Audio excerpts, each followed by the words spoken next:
என்னோட இனிஷியல் ஸ்டேஜ்ல நான் இந்த மாதிரி ஒரு பார்சலை கொரியர் போடுறதுக்கு எங்க வீட்டில் இருக்க வேற ஏதாவது பாக்ஸை தேடி தேடி அதுல பேக் பண்ணி தான் அனுப்பிச்சிட்டு இருந்தோம். ஒன்ஸ் எனக்கு ஆர்டர் ரெகுலரா வர ஆரம்பிச்சதுக்கப்புறம் நாம ஏன் காட்டன் பாக்ஸ் ஆர்டர் போடக்கூடாதுன்னு இந்த மாதிரி பாக்ஸ் காட்டன் பாக்ஸ் கூட நான் ரொம்ப செலவாகும் அப்படின்னு யோசிச்சுட்டு இருந்தேன். பட் இந்த அளவுக்கு நான் உங்களுக்கு காட்டுறேன். இந்த லாட்டு மொத்தமா கிட்டத்தட்ட ஒரு 200ல இருந்து 250 பேக்கேஜ் இருக்கும், டிஃப்ரெண்ட் சைஸ்ல.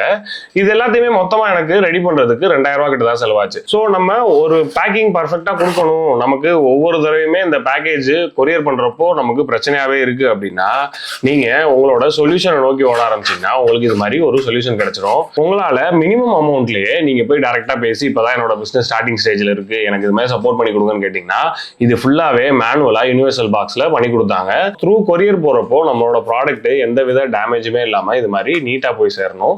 அதுக்காக தான் நான் இன்வெஸ்ட் பண்ணி இந்த மாதிரி காட்டன் பாக்ஸ் எல்லாமே பல்கா ஆர்டர் பண்ணி வாங்கியிருக்கேன். ஸோ இதுக்கப்புறம் வர்ற பேக்கேஜ் எல்லாமே டேமேஜ் இல்லாம சேஃபா வந்து சேரும்.